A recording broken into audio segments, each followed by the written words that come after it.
groceries. Bagi kalian yang menggunakan aplikasi TikTok, pasti nggak asing dengan beberapa video tadi.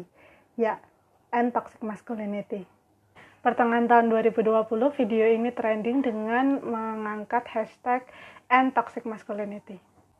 Jadi ada apa sih dengan Toxic Masculinity dan kenapa kita harus menghentikannya?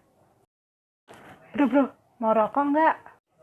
Enggak, makasih. Aku nggak ngerokok. Dih, laki bukan, masa nggak ngerokok? Terbangin aja tuh burungnya. Nah, itu tadi adalah contoh toxic masculinity yang sering terjadi di lingkungan kita. Toxic masculinity lahir dari konstruksi sosial budaya patriarkis, di mana laki-laki diagungkan statusnya sebagai kepala keluarga yang dominan dan kuat. Toxic masculinity adalah deskripsi melenceng dari kejantanan. Hal tersebut berasal dari stigma masyarakat tentang kelamin jantan yang harus bersuara tegas, berpenampilan maskulin, ekstrovert, berjiwa kepemimpinan, dan mengatasi segala hal sendiri tanpa bantuan siapapun. Sedangkan emosi merupakan kelemahan yang harus ditutupi. Di lain sisi, hal tersebut berpengaruh baik, seperti dapat membangun jati diri. Namun, hal ini kemudian menjadi salah kaprah saat salah satu aspek tidak terpenuhi, seperti lelaki ketika menangis, tetapi diolok-olok sebagai banci. Dari hal tersebutlah istilah toxic masculinity kemudian muncul. Istilah toxic masculinity berasal dari seorang psikolog bernama Stephen Bliss pada tahun 1990. Menurut Bliss, istilah ini digunakan untuk memisahkan dan membedakan nilai positif dan negatif dari laki-laki. Dari penelitian yang dilakukan Shepard, ia mendapatkan adanya dampak negatif dan maskulinitas yang bisa merusak hidup seorang lelaki. Pria yang menjunjung tinggi maskulinitas biasanya menolak untuk menjalani pengobatan preventif. Kenapa? Karena merasa dirinya kuat. Selain itu juga mendorong adanya perilaku tidak sehat karena mereka mewajarkan untuk merokok, mengkonsumsi minuman keras, mengkonsumsi makanan cepat saji, dan menjauhi sayur-sayuran. Dampak lainnya pasti mengancam kesehatan mental.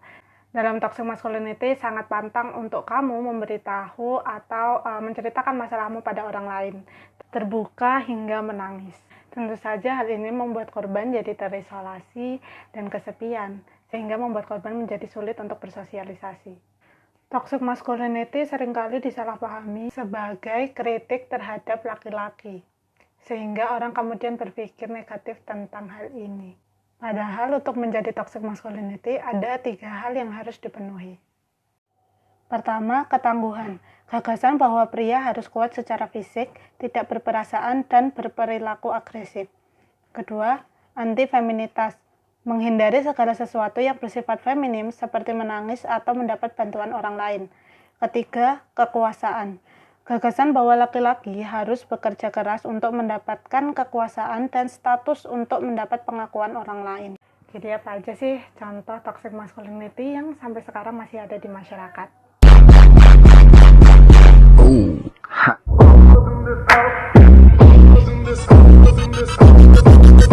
Nah, udah tahu kan kenapa kita harus menghentikan toxic masculinity? Sangat merugikan pria, bukan? Setiap manusia unik dan berbeda. Ada yang dikaruniai tubuh seperti perempuan, suara lemah lembut, namun dia tetap adalah seorang lelaki. Menangis juga tidak membuat laki-laki menjadi banci, karena menangis membuat seseorang mengeluarkan emosi dalam dirinya, sehingga dia menjadi tenang. Apabila sekarang kamu terkena dampak negatif dari toxic masculinity, segera hubungi petugas terkait untuk melakukan pemulihan. Pada akhirnya Anda bisa pergi untuk memilih lingkungan yang kondusif, bersama orang-orang yang suportif, dan melakukan hal-hal yang positif. And toxic masculinity.